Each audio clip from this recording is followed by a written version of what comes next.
rising stars of Instagram Reels, about the pressures that come with the constant demand for content and the highs of the sort of both the highs and the lows of newfound fame, and how social media can impact mental health. So that is quite a heavy topic, but I think you're going to hear some ups and downs. We're going to be very honest with you. That's what we're really hoping.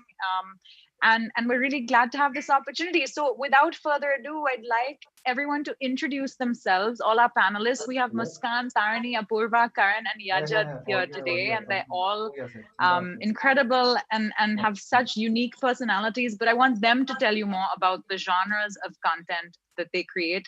And I'll quickly tell you that I make content around sexuality and gender and the body and sexual health, and I think it all has a close relationship with mental health as well. So this topic is really close to my heart, since social media and well-being are my daily preoccupations. So I'm gonna ask each of the panelists to introduce themselves now. And Muskan, how about we start with you?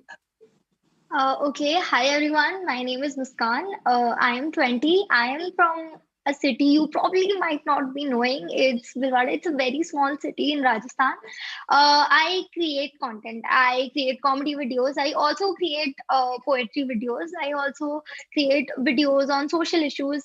But yeah, I'm popularly known for my comedy content. And whenever I'm asked about introducing myself, I completely go blank because I don't really know what else to say. So that is pretty much it about me. Tarani? So I am a lifestyle influencer, but I also talk about body positivity. I do address hate, and I also talk about my everyday lifestyle.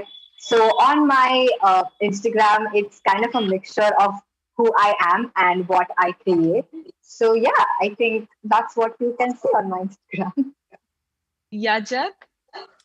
Hi everyone, my name is Yajat Dhingra and I live in Canada, but fortunately I'm in India right now.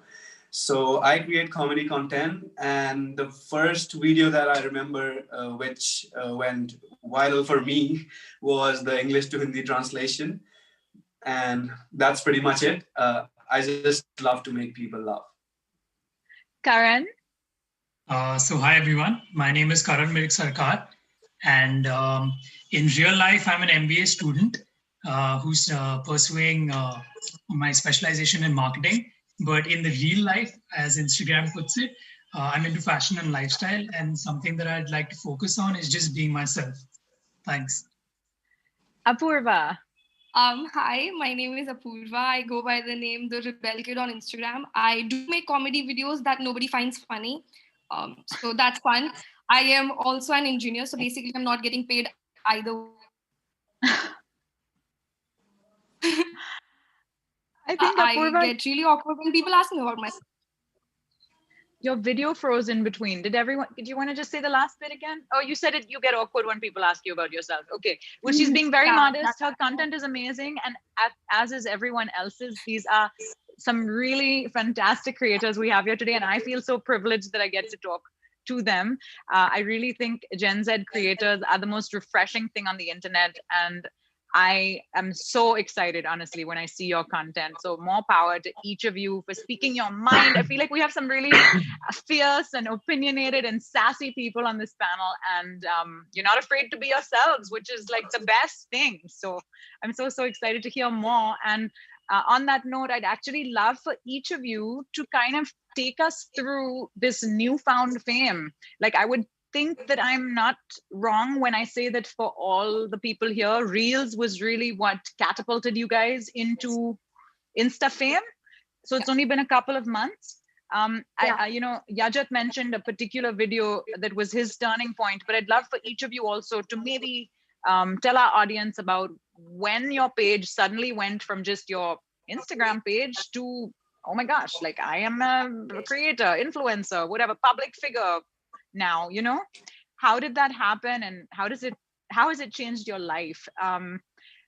Just that little journey. Maybe, I think, has Yajat turned his camera off? I'm sorry, the light went off. So oh, no worries. Okay, we're all here. Did you get the question? You heard my question, right? Yeah. Okay, great. Whoever wants to start, go for it. Apurva, do you want to start? Yummy. Okay, all right. So I started making content. I think the day Reels was launched, I was like, nobody's gonna make this, so I'll make this and I'll get famous. That's what I thought initially, and then I posted about 10 to 15 Reels. I posted 3 Reels every day because I was like, one has to hit 1 million. Everyone's getting featured. I want to get featured too. So I made like 3, 4 videos every day, and it was just me rambling on for 15 seconds. It was so difficult to watch those videos. It's a cringe fest. And then one of my videos, I remember I was roasting TikTokers. It wasn't anyone in particular that I was roasting. I was just roasting TikTok in general because there was a lot of Reel versus TikTok going on. So, and that video hit 40,000 views in a day. And it was sitting at 1,000 views. And then within an hour, it was 40,000 views. So I told my mom, I was like, Mom, I'm famous. I'm famous. Look at me, look at me. And she was like, yeah, 40,000. Great. Now go and sleep. So I guess that is what started for me. And then again, I posted a lot of videos every day. And then those videos had 1,000, 2,000 views. And then I made this video about thoughts while watching The Kissing Booth 2. So I don't think anyone was doing that thoughts while watching this movie at that time on YouTube and Instagram because I looked everywhere. I love stealing other people's content or getting inspired, as people like to call it. But there was nothing to be inspired by. So I made my own, and that got 800K views in 2 days. So I guess that changed everything for me. From that point on, I was like, you know what, I'm just going to do it. I'm going to be famous one day. But as I started gaining fame, I guess somewhere I lost that happiness that comes with fame. Because Reel pushes your content to a lot of people, and it kind of decreases the value of your content because everyone gets those 1 million views, everyone gets featured. So your million just doesn't look that great anymore. That's an interesting take. And we'll talk more about the appeal of fame and maybe once, it's one of those things which you want so much. And then once you have it, you're like, oh, really? Yeah, this is what it is. Who wants to go next to tell us a bit about their journey and what it's like being Insta famous? Should we go to Karan? Yeah. So basically, I wouldn't consider myself Insta famous. I'm just there I'm a part of this journey right now. And I hope someday I do get famous. But I believe that I'm someone who, I think my journey was more behind the camera than in front of the camera, because what happened was I started studying more about digital marketing. I did my diploma in that. Then I studied about social media strategy making, and I did a lot of certifications with Google. So this interest developed when I started seeing how Instagram works, and then a lot of stories where people were saying that I blame the algorithm for this, I blame it for that. So I really wanted to understand what this really was, how it works. So I started studying about it. So my journey was a little more theoretical than practical, and it wasn't as result based as the others, but yeah, it did teach me a lot. And I believe that right now I'm working with a few brands handling their social media. So that way it's, it's like a very different journey from the others, wherein it's not really about fame, but it's more about the kind of work that I'm doing and something that I want to continue. So although I am pursuing marketing, I believe that social media marketing per se is something that I want to pursue in the long run. So for me, this journey was more of an enlightening experience rather than something that, brought fame into my account. Interesting. A social experiment for you? Yeah, one could call that. Very, very interesting. Okay, let's hear from Tarani. So my first video that got featured and actually gave me followers was a video where I was telling everybody that whatever you wear, it's fine. So it was basically me in front of the mirror. I used to do a lot of that on TikTok. I think that I could consider myself TikTok famous. I had 1,12,000 followers on TikTok. And then it got banned. But on Reels, I actually was too afraid to. I never used to post talking videos on Reels because, like, even on my Instagram before Reels, because I was very scared of people's opinions. I feel people were more strong opinionated on Instagram, where they just wouldn't accept any kind of content which wasn't comedy or which wasn't fashion. They just wouldn't accept it. So I just was too afraid to actually post on it. And TikTok was like my safe space. So when Reels started, I was like, that was something people used to love on TikTok. I was like, maybe people have changed and let's do it on Reels. I did that and Instagram featured it. It got 23 million views. And the amount of hate comments on that post, they are like, I was just me saying that if you wear a scrunchie and if you wear a oversized t-shirt, you're a basic girl and it's fine. You be basic. It's fine. You don't have to be different. That was my message, but it clearly didn't reach everybody that way. And it's fine, but the amount of hate comments on that, since it was featured, it reached a huge amount of audience. And it wasn't the targeted audience that I was going for, which was teenage girls who I want to influence. And a lot of like old men were like, who are you to say this? Kisi ne pucha kya? And I'm like, okay. It's okay, nobody asked you also. But that's what actually got me followers. But eventually I did get, because that was the time I had like 5 to 6,000 followers. And then I like shot up to 50K. And I got very afraid of what people would say, because when I was at 6,000, it was just literally my friends and a few people telling me that, wow, your content is amazing, you go girl. And I was very confident. But when I had a lot of eyes on me, I got worried, I got scared. And that's why I started posting mediocre, not mediocre, but like fashion and beauty and lifestyle, which I knew people would accept. And that's how I actually got into lifestyle. But then I fell in love with it. But I still, and at now, when I'm at 60K, I'm like, you know what? Like, it's fine. Just say whatever you have to. I'm going to do what I want to. So I still do post a lot of motivational captions where I just talk about how I'm dealing with my stuff, how I have a lot of acne scars, so how I'm dealing with that. And I try my best to tell everybody that it's fine and it's okay and like don't care. And if I see a comment I don't like, I just so that's how I'm doing right now. Super. I think everybody should use the block feature on Instagram liberally. Muskan, tell us. About my journey, it wasn't something like overnight fame, because obviously I was trying new, experimenting new things every day. And the graph was like this. I mean, it was increasing. It wasn't like sudden increase in the number of followers and the number of viewers. But then there was this one video that I made about social. I went with the social media trends and I made something about Arnab Goswami and Riya and everything in the media that was going on that time. That did get a lot of fame, but then again, it got a lot of followers. It got a lot of viewers. I also made this one video where it was factually incorrect. It was about this Indian TV serial Tarak Mehta Ka Ulta Chashma. It was factually incorrect. Which is why it accidentally got a lot of viewers. So yeah, that is pretty much it. But in my case, it is still, again, it's like this. It isn't something like sudden viral content or nothing like that. It's just it's like a graph and it's growing, and I'm happy about the growing thing about it. So Yajat, you had mentioned the one video that, are you on mute? No, okay.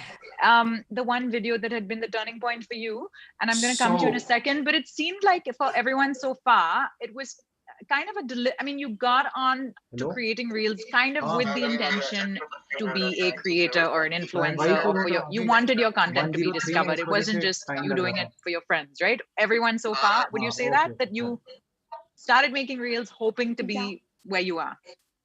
It wasn't accidental, correct? There was like intention. You knew you wanted to create content.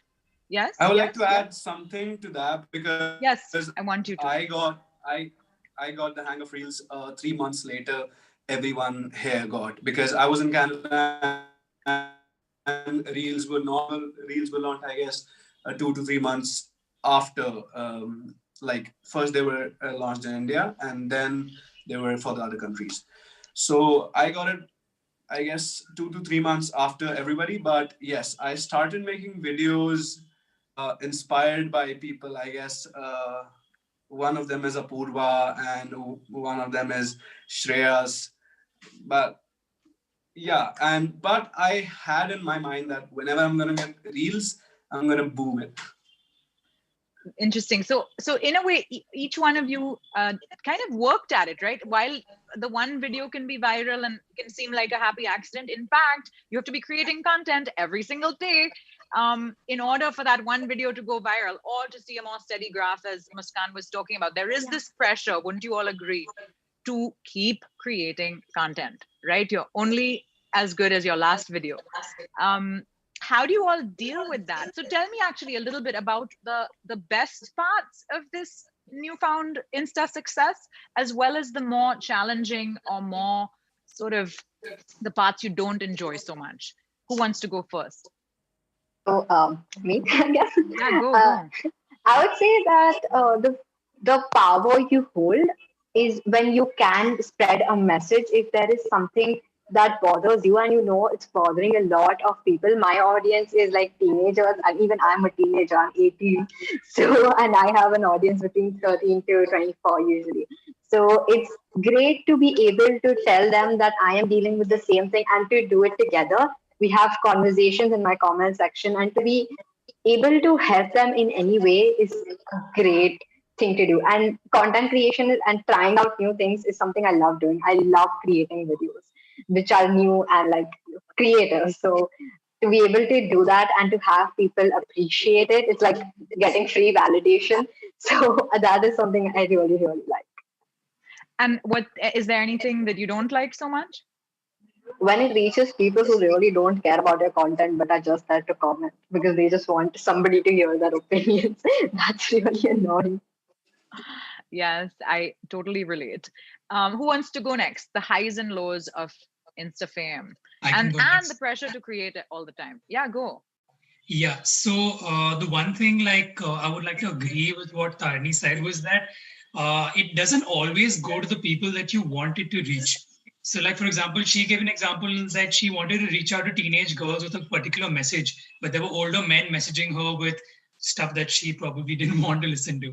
So the one thing that I don't like about Instagram is the kind of targeting that they have, that until and unless you have these paid promotions and you put in money and set your own target audience, you can't reach out to the kind of people that you want to. So it's just, it's just napalming to everyone. Like, your content is reaching to every single age group, every single, like the demographics are just going wide. You're reaching everyone and you probably don't even want to reach some of the people.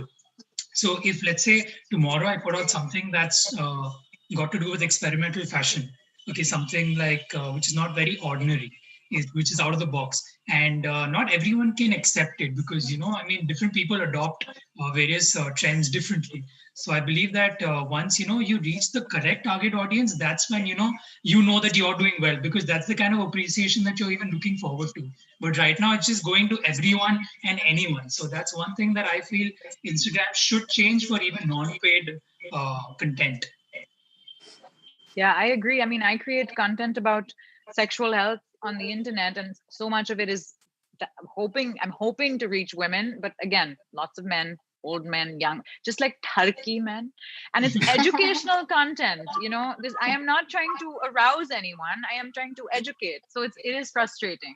Exactly. That's what people don't understand, that it's educational. That's what I'm trying to say, that, you're projecting it from an educational point of view, but the people, most of the people that are watching it, they don't perceive it like that because, I think a lot of them don't have the tenacity to actually understand what you're trying to say. So I know, no, but it could be a video about PCOS or vaginal hygiene. Like, why are you even watching this if you don't have a vagina, But 80% of the viewers will be male. So yeah, I agree. I have my own issues with the platforms, as well as the fact that like sex ed content is demonetized on YouTube, and Instagram, doesn't allow for like pleasure products to be advertised. There's lots of red tape, but this isn't about me. It's about you guys. So who's going next? I would like to take a point that Karan said about experimental fashion. We can take Komal Pandey for an example.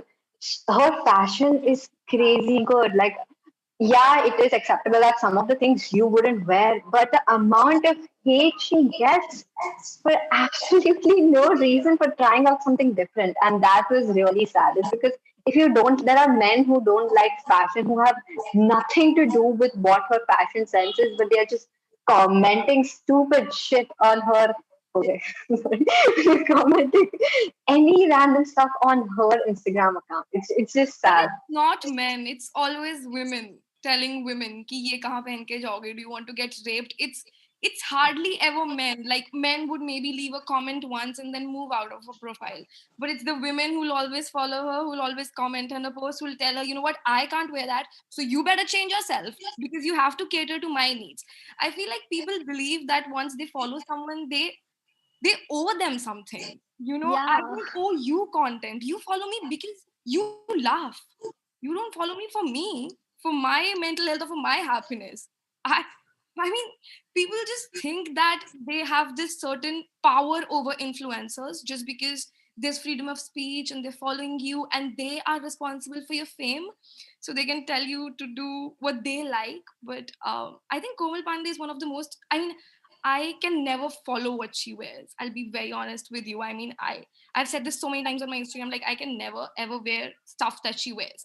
Not because of the society, but because I wouldn't feel comfortable in that. But the amount of efforts she puts in, it's unparalleled. Nobody on Instagram puts in that much efforts. I Also, think so. everybody keeps on asking for creativity, different content. She's giving you that. She's creative. Nobody has seen, nobody does the kind of content she makes. Nobody has that continuous change in creativity. Like everybody's doing that 5 ways to wear that one sari, and all 5 ways are similar. She's just doing something completely different. And I don't know why. If you don't like it, just unfollow. It should be an Instagram golden rule. You don't like it, leave. Don't say anything. Leave. Exactly. People comment like, I've seen comments like, use me as a dislike button. Like, bro, why use the follow unfollow button? Exactly. I think though that you know, in a certain way, if you're getting a lot of negative comments, it probably just means you've arrived. Like I feel like you can't take either the adulation or the hate too seriously. Or it shouldn't, just because 5,000 people tell you they love you every minute doesn't mean you're great, and just because 5,000 people tell you they hate you every minute doesn't mean you're bad. I feel like some objectivity is really essential, and or rather some distance or some boundaries in terms of just staying sane.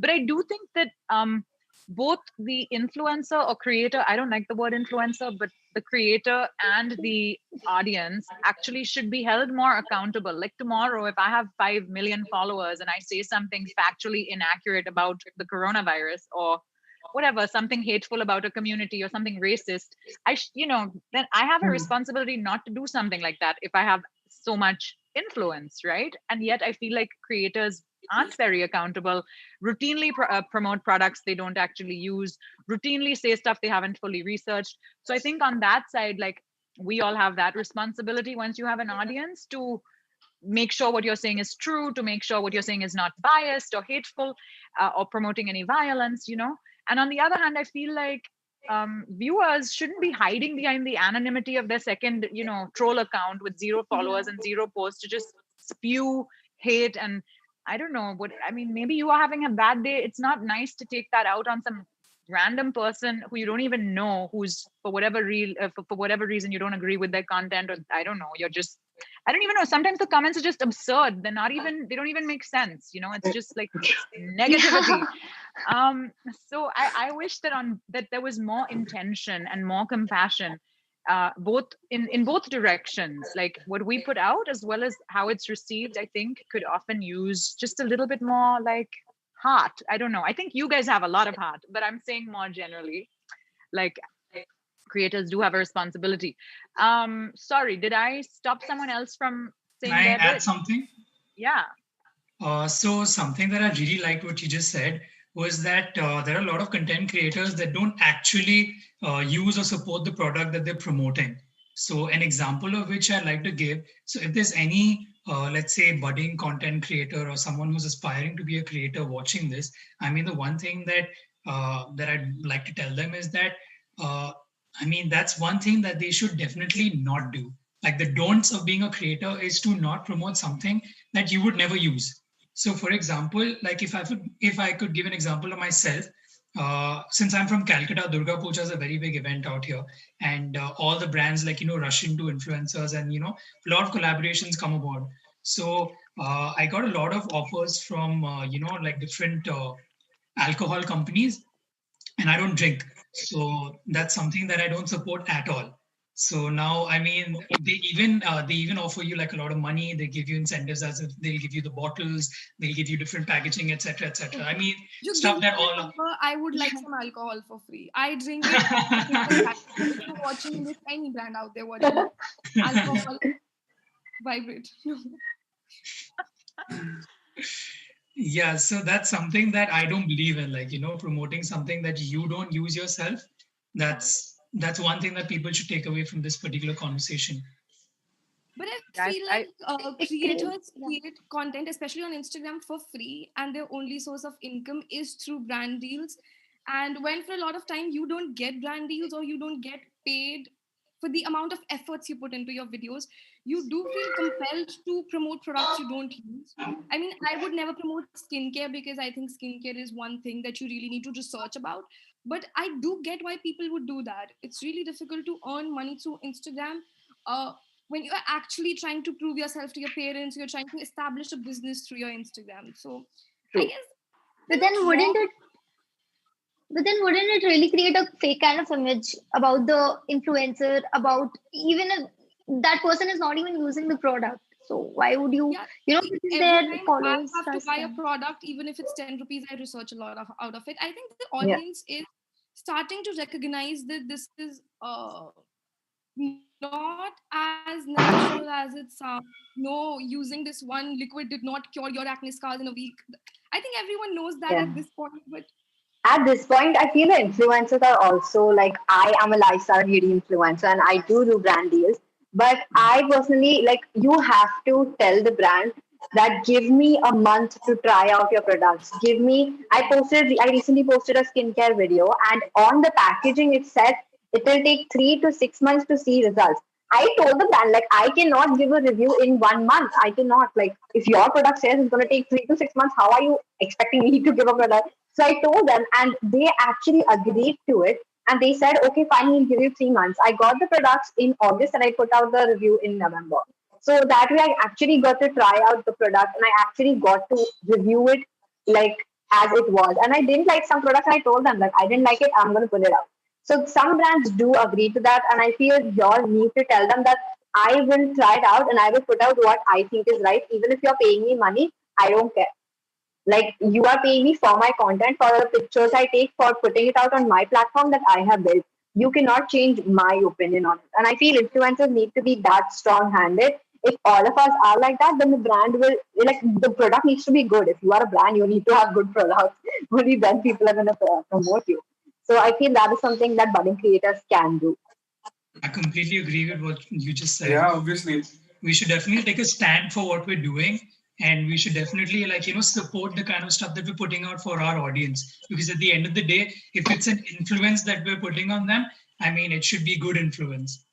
Yeah, I also think, like, it's so important to learn to say no to things. Like, it can be exciting and overwhelming to receive hundreds of PR packages suddenly, and initially it's like, oh, so cool, like all this stuff, even though you don't need it at all and you're not going to use it. Initially it's hard to say no to money and free stuff for anybody, right? But I think that for your longevity as a creator and for your credibility as a creator, if you're not, I think we're all quite privileged, at least everybody on this panel. Whether you say no to that PR package is not going to be the difference between whether you have dinner on the table or not, right?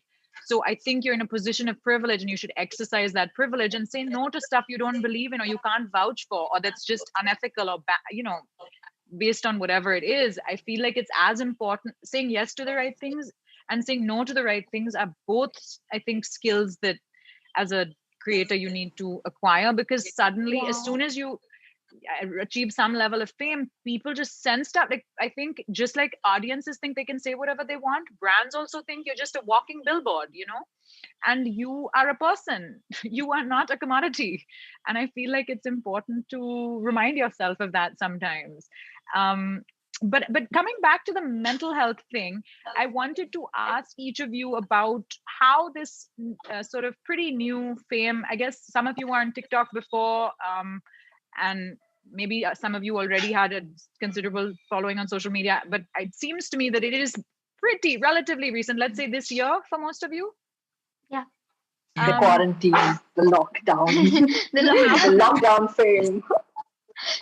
What are some of the, do you think it has impacted your mental health? Do you think that it has sort of, I don't know, made you even more reliant on your device than before? Can you just not separate yourself from your phone? I struggle with it.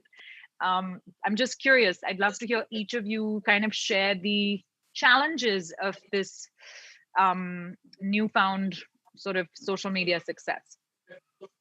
So, how it created impact on my mental health was because in order to create engagement and keep up with the number of viewers that I was getting, I had this thing about replying to each and every comment that I get, trying my best to reply to each and every comment that I get for engagement. And because of that, I have to stay on my phone, stick to the phone almost all the time. I use my phone and my screen time would be more than 15 to 16 hours a day, and I sleep very less. So that's how it's creating impact on my life cycle as well. And my sleep cycle is completely sued. Yeah, Netflix says their biggest competition is sleep. It's crazy. These platforms are designed to make you not want to turn it off, right? Social dilemma. Even if you're not an influencer, I think like just the average person struggles to put the phone down. But sorry, I'm talking too much. Tarini or Apurva, I thought I saw both of you kind of. Thank you, Muskan. Now I feel better because my screen time is like 11 to 12 hours, so yours is 15 to 16 hours. I feel really better. So for me, but then I'm also on my laptop. I don't know my screen time. I'm sorry, I can't share information about that. But for me, I still consider myself as a budding creator, and that's why I'm literally on 3 platforms, and I try to post regular content. So I also post long form videos on YouTube. And YouTube is something I love doing. I love the amount of creativity I can do on YouTube. So I try to post 2 videos on YouTube, and I'm regular with Reels. I'm regular with creating new makeup looks. I create fashion videos. I create normal picture posts with huge captions on my Instagram. I think I put pressure on myself, but it's also the fact that I like to give out new content. I like to be diverse. I like to give my creators. But that has led to me not meeting a lot of my friends. And brands give crazy deadlines. You don't submit, they run behind you. It's like crazy. So, like, to reach with those deadlines, to be like, I have a specific time of posting which I have good engagement on, like if I post at that time. So to keep up with all of that, I feel a lot of my time goes on that, and I'm always on my phone searching for new content. Like, what else can I do? What is the next new trend that I want to catch up on? And I feel because of that, I haven't met my friends for a very long, like they stay in the next building. I haven't met them for such a long time because I need to remove time for myself. I need to have a self-care day. I need a break when I create content for 3 days continuously. And editing process takes a huge time. So I feel between all of that, it's just you get lost a lot of times. Like you just don't know what to do next, and you are so tired. Even if you don't do anything, you're just on a phone replying to comments, you get so tired because you're constantly engaging with someone or the other person. And isn't it hard like that cousin who went to IIT and you went to a private university somewhere? I just feel so. I feel like a disappointment to myself, bro. Why are you putting out so much content? I was like, I put reels every day. I'm amazing. Doesn't it also become hard to stay in the moment, even when you're with other people? It's so tempting to check your phone, right? I feel like it definitely sort of spills into your in real life interactions as well. It's like hard to disconnect even when you're disconnected. Who has not yet answered this question of like the downside of social media fame? I don't know why it feels that everyone of us in here, I don't know why it feels that our social life has shifted from like gathering with people, like more from a physical social life to a mental social life, because even when we're on Instagram or anywhere else, we're interacting with people, right? Yes, but don't you think that, like, say you're sitting with your mom and dad and they're asking you something, and every 10 minutes you're checking your phone, which I do, don't you think it's impacting your ability to have those in real life interactions? I don't mean that you're antisocial and that you're not talking to people. You might be talking to thousands of strangers on the internet, but sometimes those relationships that you already have in your real life that maybe you even have a responsibility to, let's say family or friends or neighbors, whatever it is, doesn't it end up spilling into that a little bit? Like, aren't you the distracted one at the table? It does, and we all get to realize that whenever we hear, "So Nani tenu phone chadte hun." Yeah. But isn't it bad? I mean, sometimes I see pre-corona, back when people used to go to restaurants and things, I've literally seen couples on a date and both people on their phone, you know, and these are not creators. They're just husband and wife or whatever, girlfriend and boyfriend or whatever it is. And I feel like it has, I mean, the internet is so infinitely fascinating that just one person across the table from you can seem like not sufficiently stimulating. Do we have, sorry, did I miss anyone in the Can I hear from? Yeah, please. Yeah, so I would take the positives first because the list is not that long. So I would say the positives would be that I haven't felt very included in anything ever. I mean, in my 10th Takwale school years, I was always everyone's favorite girl, and like in 11th and 12th, that kind of just went away. My dad shifted, and I was in a very bad headspace. Like I went to therapy and stuff. I was in a very bad headspace, and since then I've worked very, very hard on staying happy and becoming this person that I am. I'm really proud of myself, by the way. So but this is the saddest I have felt in the longest time. I mean, while Instagram is like this family that I built, there are people who tell me that I'm beautiful, I'm funny, they love me, I've cured their depression, they watch my videos and then they laugh. Listening to all that is fine, but then I wish I had some sort of escape that I could watch and laugh, because that just doesn't happen anymore. When I'm not creating content, I'm thinking of content. I'm thinking of a great punchline, a joke that hasn't been cracked before. I think comedy is one of the worst things you can do with yourself, because you cannot come up with jokes every day, and people expect you that in every video you're going to have this punchline that's just going to crack everyone up, and it just doesn't happen. And people put this constant pressure on you. You know, I would get these long DMs ki, you know what, I followed you on this date, you were at this many followers, I liked this video, then I liked this video, but now I am not liking your videos, your jokes are old now, and this is the reason why I'm gonna unfollow you. No hate, no shade, but I'm just gonna unfollow you. I thought you should know. I'm telling my friends also to unfollow you. Like, bro, do I want to know from the 1,10,000 people? Do I care? I mean, it's such a bad thing to say that you don't care if someone unfollows you, but I mean, that's the truth. And hate comments, whoever tells you that hate comments shouldn't affect you, they're idiots. You know, people who think that hate comments don't affect people, yeah, ye sab to milta hi rehta hai. You're an influencer, you should learn how to deal with hate. I think that's the worst advice you could give to anyone. I mean, it's not possible to deal with hate 24/7. I mean, I cry myself to sleep every night because of the comments I get. And it's not fun. Like, imagine if you're a performer and like she is an influencer, so you have a space to like comment on her. But if you're a performer and you dance somewhere, you as soon as you get off the stage, you don't have people coming and telling you that your dance was not good. So at that time, nobody tells a performer that you deserve hate just because we put our lives out there, and because you have a space to tell us that you don't like something. It doesn't mean that you take that for granted and like come on us, because even we are humans. We have like if you hear every day that you do not deserve the amount of people that you have worked hard to have and to influence, just imagine what kind of pressure that would, what kind of thing it would do to you when you are told that you do not deserve what you have been working so hard for. I feel most of the time people have the anonymity into their advantage, which is why they get to say stuff like that to, you know, most of the creators, because, you know, their name is not there. You don't know who they are. You can't identify them. So they feel they have this freedom to, you know, misuse that kind of anonymity and, you know, just spread hate to people like us. How do each of you, what have you kind of developed as your ammunition against the not so fun aspect of hate or trolling or whatever you want to call it? I'm curious to, I mean, because it happens to me as well. I know it is hard to ignore. I would be lying if I said it didn't affect me, but I try and keep some distance both from the love and the hate. Like I just remind myself very constantly that neither define me. Just because so many people say nice things, it doesn't mean I'm great.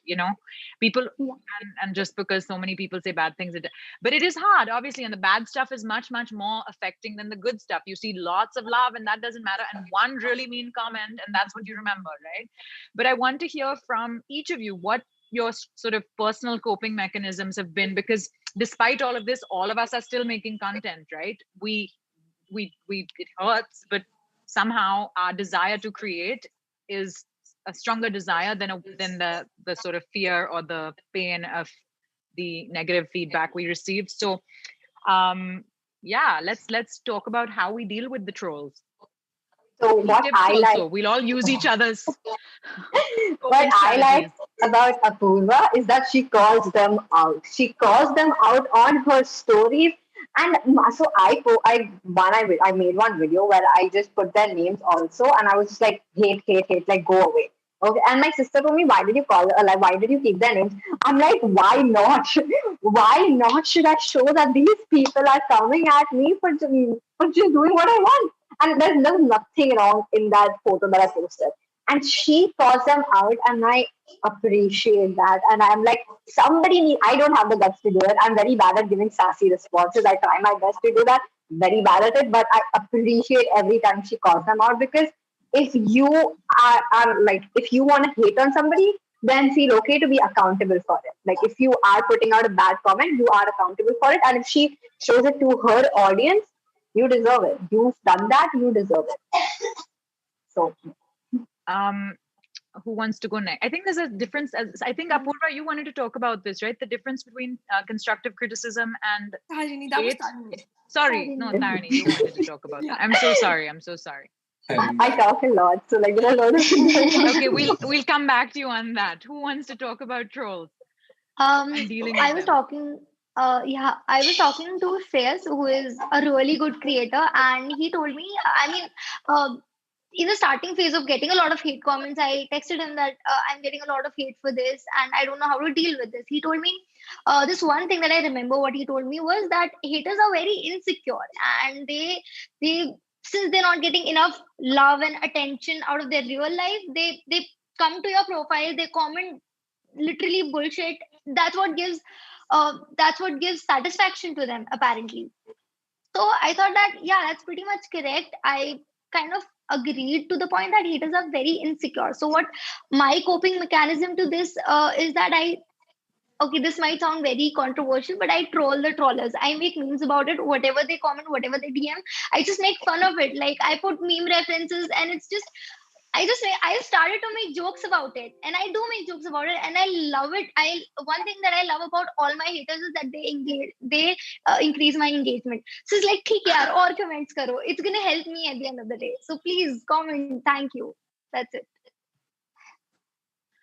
Karan, did you want to share anything? Did Yajat and Karan? Neither of you have spoken, right? So yeah, I will go ahead with it. So I had a word with Deepak Parekh. He's like a 3-time TEDx speaker.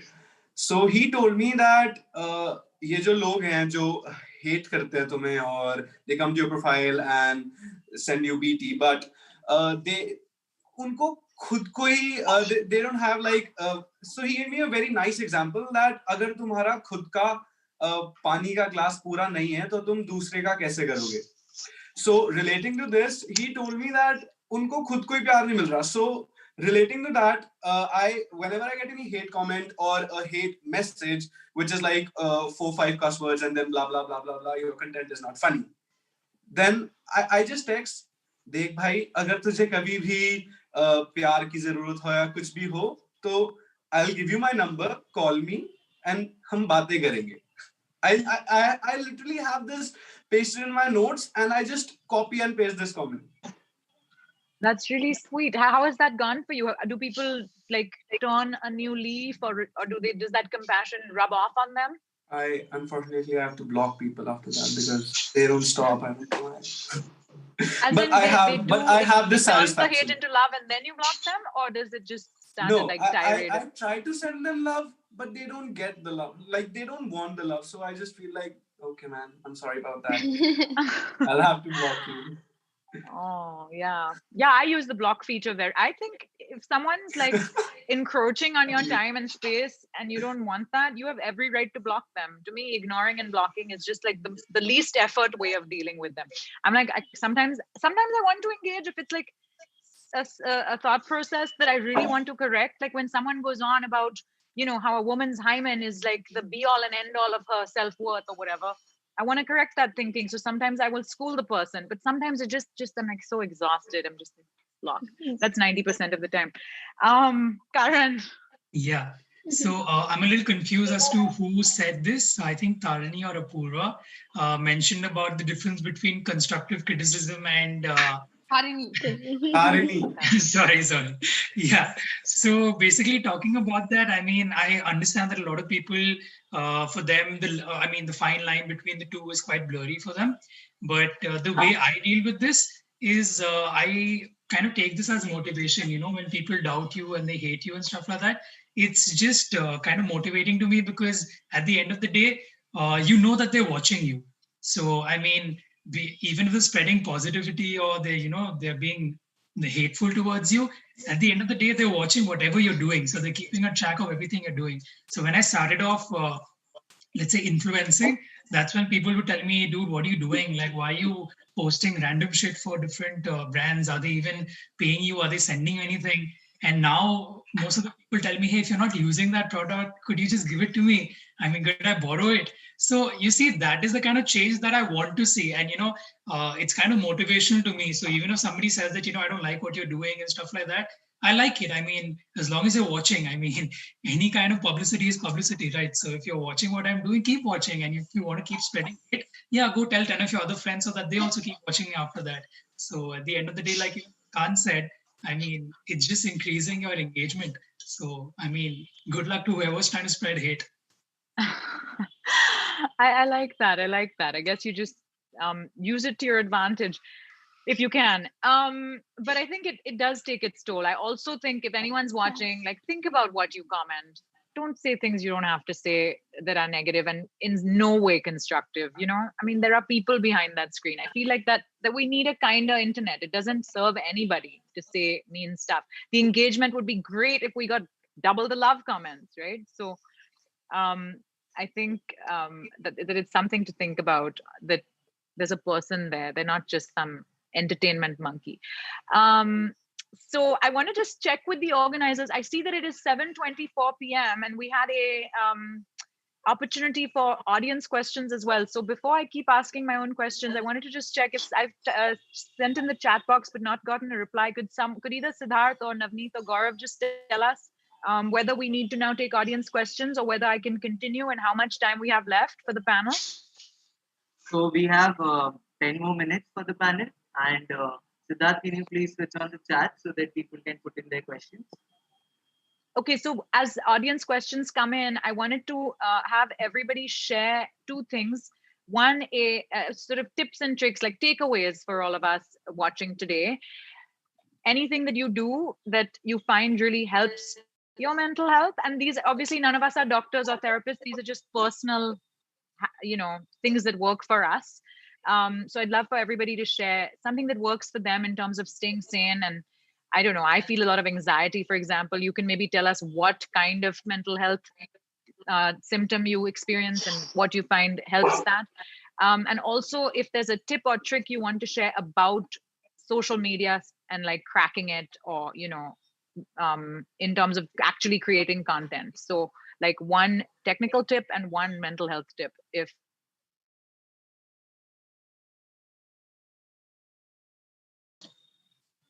You go. No, ladies, go ahead. So Apurva. You go. It's fine.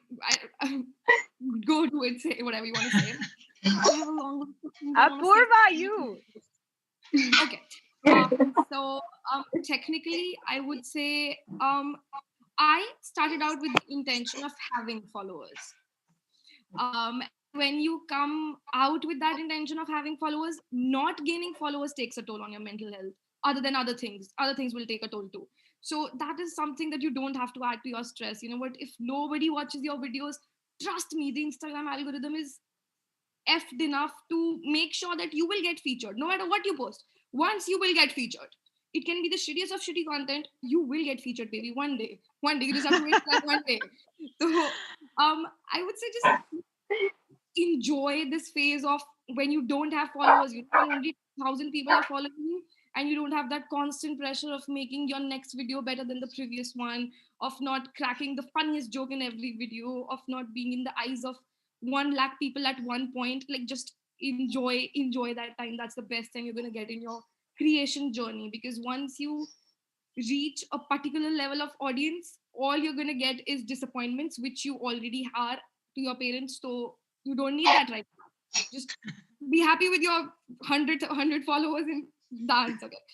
And something that helps my mental health is crying. Like, please cry and please take a break.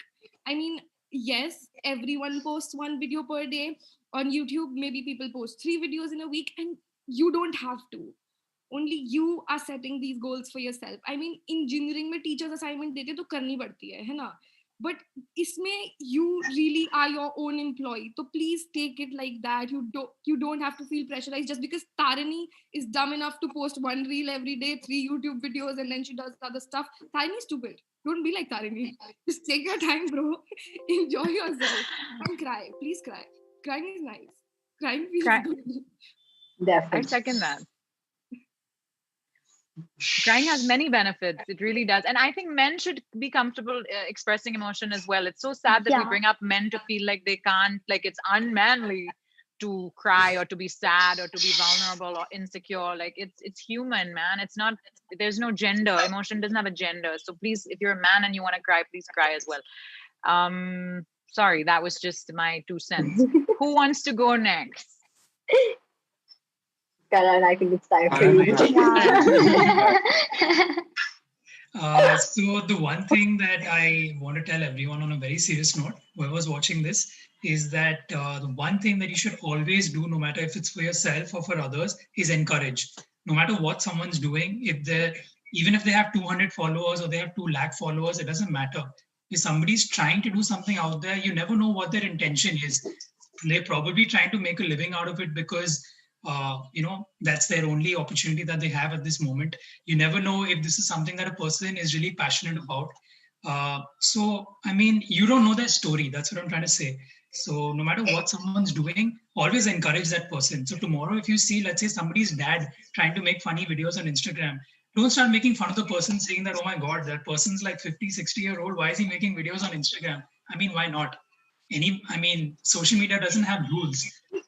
That's also a con, but look at the brighter side over here, wherein everyone should, encourage anything that's on social media, except for hate, of course. Whenever I'm talking about something, I'm always talking about the positive side about it. I mean, if you check my profile, I do not post anything that's negative. Like if there's something bad happening around the country, I don't story it and I don't tell people to go like the post, because I don't understand that concept. I mean, I do understand spreading awareness, but I also firmly believe that, social media is not some place where people should view any form of negativity. For me, social media is an escape. When I go there, I try to, find inspiration. I try to, understand a person's strategy, what they're doing with their account. And that's one place where I would really, emphasize on the fact that you should encourage everyone, no matter what the person's doing. Recently, I came across this person's account who is a transgender and is doing really well as an influencer. I apologize for getting the name, but I mean, I sent a DM to that person saying that, with Kusha Kapila, and she just became a doctor. Yeah, I think so. Yeah. So, I sent the person a message saying that, you're doing amazing work. Although, I'm not a big follower. I'm not a very big celebrity like that person is right now, but I just sent in my message of positivity to the person, because I hope when the person reads it, feels really good about it. And that's what everyone should do on social media. Just spread positivity, because it's not a place to spread hate, and it's not a place to misuse anonymity. So that's about it. You know, along with positivity, I think it's so important to have empathy on social media, because while I wish I was happy all the time and that my life was a rainbow, the fact is that it isn't all positivity, right? I mean, everyone has a bad day or failure, rejection, heartbreak. I don't, these are like parts of being human. And I've put in more of an effort lately to showcase, not just because it can seem like you have this perfect life on Instagram, everything's perfect, but life isn't perfect. So I would say I totally agree with you. There's no need to spread hate ever. I don't think it is ever justified.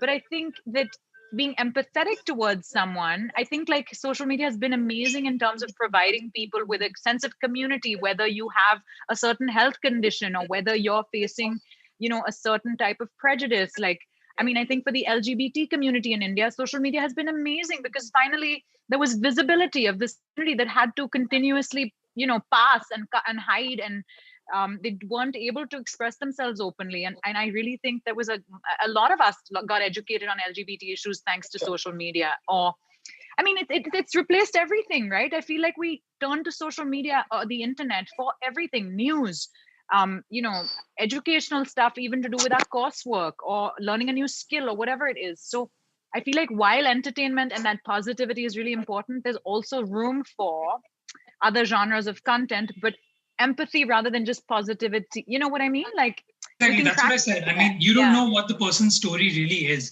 You don't know why the person is doing what the person is doing. So, just encourage and kind of, be there for, the next person. So if anybody needs help, I feel social media is the place where you can reach out to anyone at any point of time. Yeah. Muskan, do you want to go next? If Yajat wants to go, then we can go. Sure. Yajat? So what I want to say is that obviously all of us, anyone who is listening to this, and I just want to tell that we all will start one day. Like we start one day, and anyone who's wanting to create something, you are going to start one day. And no matter if you get 100 views, for sure there's going to be 2-3 people who are going to tell you that nahi yaar tu theek nahi kar raha, rehne de. Just don't listen to them, please just don't listen to them, because I have faced this thing. I guess all of us have faced this thing. Just don't listen to them. Do you, be you. Absolutely. That's it. Muskan, it's your turn, I think. Yeah. I'd like to say that understand that there's a fine line between constructive criticism and hate comment. It's very important to know this because constructive criticism is also very important in order to better yourself and provide more quality content. So yeah, I think that you should understand the difference between, and yeah, welcome all the constructive comments that you're getting because they're gonna help you, make your content better. I think that's all great advice. I am just taking a look at some of the comments that have come in from the audience. I know that we have already exceeded time, so quickly can Siddharth or Gaurav or Navneet just tell me how long we have? Here's a question from Varun Mehta. He says, I mean no hate, but isn't it sort of wrong for influencers to portray a lifestyle that they don't actually follow? Forget the lifestyle, but even have a completely different personality when they're not in front of a camera.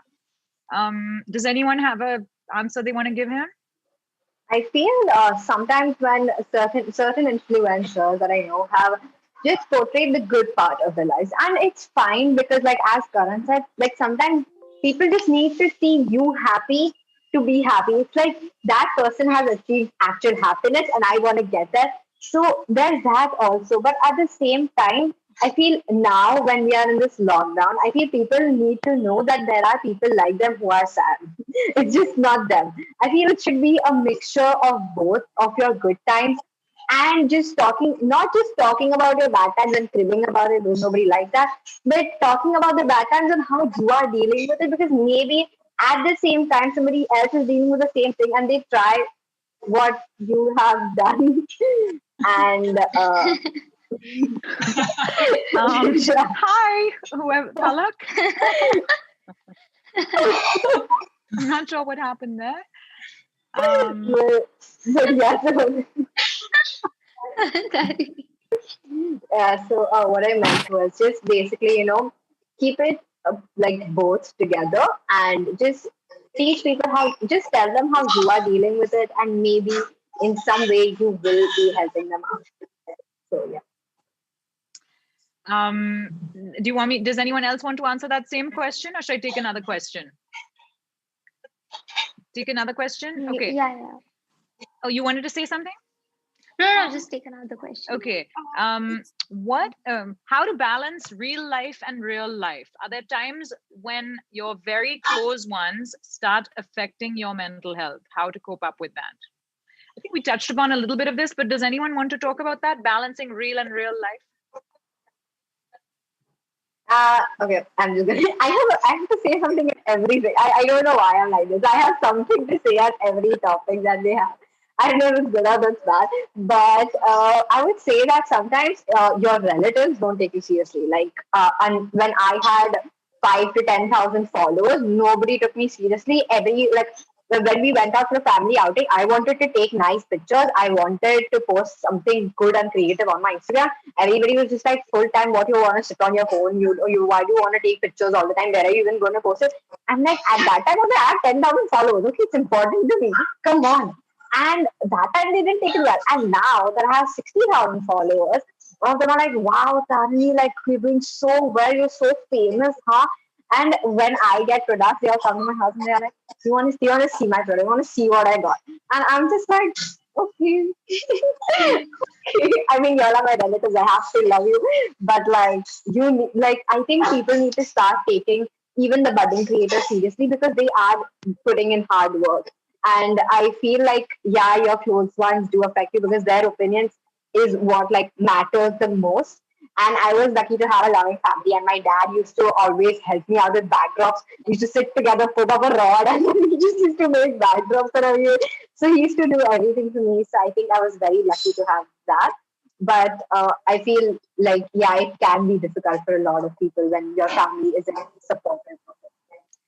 My parents still don't consider this as an option, or any creator can make money out of this or something. They don't consider that because it's very new to them, and they don't really support that. That is true. Because there are a lot of, I feel parents don't know that this can be an actual job, and there are some people who are on social media earning more than CAs. More than CAs, more than a lot of people. And I don't think it's known to a lot of parents that this can actually be a very, very good job, which can give you a very sustaining lifestyle. Yeah, I think, high five to supportive parents. I wish more parents were supportive of their kids who want a less conventional career. But I guess we have to talk to them, we have to just keep talking to them, take them on this journey with you if you can. All right, I think we have only now, 3 minutes ago we had 5 minutes, so let's just wrap things up. Because I also want to thank the organizers and stuff like that. Does anyone have any technical tips they want for someone starting out as a creator trying to make reels? Is there any hack or some sort of advice you'd like to give in terms of just actually creating content that works for you?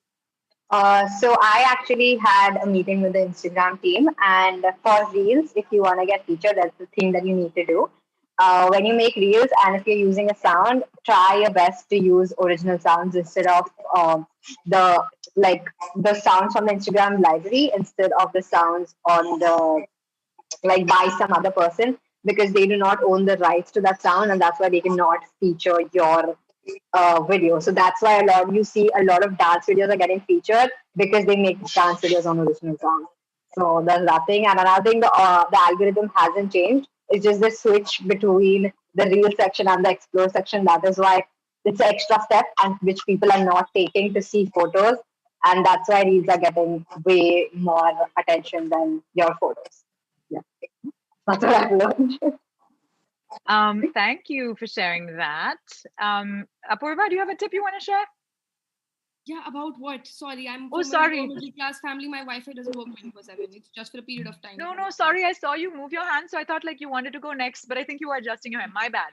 We were just all sharing tips, in terms of content creation for budding creators. Any tip or hack that each of us uses in our own content creation that might be helpful to someone starting out? I'm so sorry. I didn't mean to put you on the spot.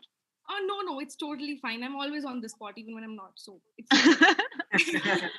just count on me for awkwardness. A tip that I would like to give. I mean, I don't know. I don't think I'm not the best person to give tips. I guess I would say just start out. It took me a very, very long time to start out. And I guess every YouTube video that I've watched about how to start your YouTube channel, how to start uploading your content on Instagram, there's always this one thing that people say that, you know what, just start once, just start. And I never really understood the value of that. Until I started, like the day you post your first video, if you really, really like what you're doing, you're going to feel like the best. It's the best feeling the day you upload your first video. And after that, it snowballs, you know, you don't have to put in that much effort after that, but it's that first video that takes a lot of effort and time. And obviously, if you're not getting views, it's okay. A lot of great content creators don't get views. Look at Dolly Singh. But then also look at the Instagram Reels featured section, and the content is nice. So.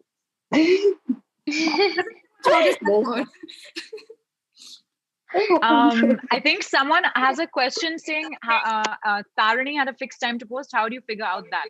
So there's analytics on Instagram to our viewers, but Tarani, if you want to share something, or if you want to tell us what that time is. So my time is actually 5:45. So there's this another trick that when you see your analytics, so my main audience engagement is between 6 to 7. So what you need to do is post 15 minutes before the time. So that way, if you post, I post at 5:45. So my content will reach the audience by 6 p.m. So that way you get the most amount of engagement. So when you switch to a creator page or a business page on Instagram, you have access to all these analytics for free, like your gender breakdown, your follower breakdown, your countries breakdown, time of activity, and all of that. So that's how we figure it out. Shivam Agarwal had that question. Okay, tips on content creation. Who wants to go next? I could go next. Okay, Karen. Yeah. The social media guru. So talking about the analytics part of it, I mean, a lot of people don't really understand what it is and how it works. But if you're someone who's just starting out, make sure that you've at least, created your profile into either a creator or business profile for 7 days. Because if it's not at least a creator profile for 7 days, you won't be getting any insights. So once you get insights, there's a small question mark that comes below every single option. So you can click on that and actually understand what it is for, because not everybody has access to like different courses and stuff like that to learn what it is about. So Instagram actually has taken that initiative to explain to you what your demographics are, what's the best time for you to post, who's your post reaching out to, and even if you want to promote your content, there's a very simple way of actually doing that, because that also Instagram has broken down into like 3 different steps wherein you can select this looks like a very nice advertisement for Instagram. Definitely, if it does look like that, feel free to like pay me. I hope Navneet is watching this part, because if it does look like an ad, feel free to finance this. Lovely job opportunities for me too. Okay, guys, very quickly, it's already 7:44, and I think we were supposed to end at 7:30. So quickly, Muskan and Yajat. Okay, I just want to say that once you start, it's very hard but very important to stay consistent, because it's genuinely very difficult to stay consistent and with your time, and you keep taking breaks and you go MIA at times, and that is okay. You need to be okay. You don't need to, as Apurva said, you don't need to produce content and create and upload content every single day. You just go by your instincts, but it's also important to stay consistent. So just make sure that you don't lose that engagement and connection with your audience. Otherwise they will, they can unfollow you anytime. So that's Yajat? And adding to consistency, I will say that get a niche. So, for example, Apurva's niche is comedy, my niche is comedy, Tharani's niche is lifestyle. So, what that will help you with is that people will follow you for a particular thing. They'll know you for a particular thing, which can be helpful. All right. I think these were all quite helpful tips for, I think lots of questions were around this line, of thought, like how can we be better creators, or any tips for budding creators. So I'm sorry I couldn't take every single audience question, but there were like 4 or 5 around this topic. And I think we covered most of the others. I am going to have to rather quickly wrap up, but thank you to every single person who attended. We're so glad that you wanted to tune in and hear all of us talk. And Karan and Yajat and Muskan and Apurva, I think that